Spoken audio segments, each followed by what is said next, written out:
Gua ingin memulai dari satu pertanyaan yang kelihatannya mudah, namun sebenarnya sangat sulit untuk dijawab. Jika lo percaya bahwa Adam adalah manusia pertama, lalu apa yang harus kita lakukan dengan fosil-fosil manusia purba yang menjelaskan garis keturunan evolusi manusia? Dan ini penting gua tekankan di awal, ini bukan pertanyaan untuk menguji iman siapapun, ini bukan jebakan ateistik, juga bukan serangan kepada agama. Ini hanya keresahan gua secara pribadi yang manusiawi. Karena di satu sisi kita punya kisah Adam dari narasi kitab suci yang sangat kita hargai, tapi di sisi lain, kita berhadapan dengan data ilmiah tentang manusia purba yang suka tidak suka menjelaskan keberadaan kita. Jadi masalah sebenarnya seringkali bukan terletak pada keyakinan iman atau sains. Masalahnya justru ada pada ketakutan diri kita sendiri. Dalam konsensus ilmiah, kehidupan bumi dimulai dari sejarah yang sangat panjang. Dinosaurus punah sekitar 66 juta tahun yang lalu, dan baru jutaan tahun kemudian muncul garis keturunan yang mengarah kepada manusia. Dalam catatan arkeologi, fosil Australopithecus di Afrika diperkirakan hidup sekitar 3-4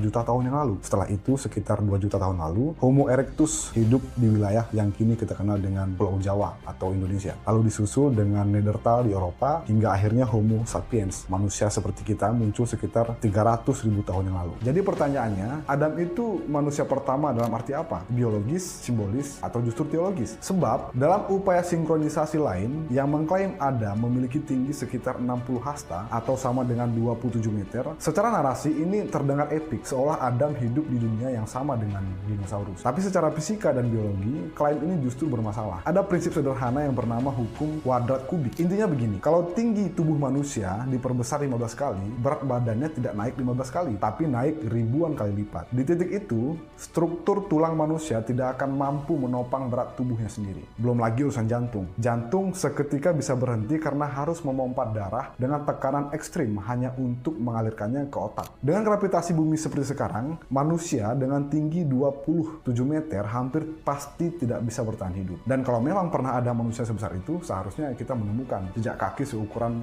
mobil misalnya. Namun, di sisi lain, jawaban pada apa yang kita yakini membuat kita hanya tunduk dan percaya tanpa penjelasan yang jelas. Padahal sains bicara soal bagaimana proses, sedangkan agama bicara soal siapa dan mengapa, dunia makna. Mengatakan Adam sama sekali tidak pernah ada adalah klaim yang sok tahu, karena sains tidak bisa membuktikan ketiadaan seseorang di masa lalu. Namun mengatakan keberadaan Adam juga bisa dibuktikan lewat teks, juga merupakan kepongahan dogmatis dan metodologis. Adam tidak hidup di museum fosil, ia hidup di wilayah makna. Jadi, lo tim yang mana? Memaksa sains untuk sujud pada teks atau mulai berani menerima bahwa keduanya memiliki wilayah masing-masing? Tulis pendapat lo di kolom komentar, mari kita debat sehat di bawah.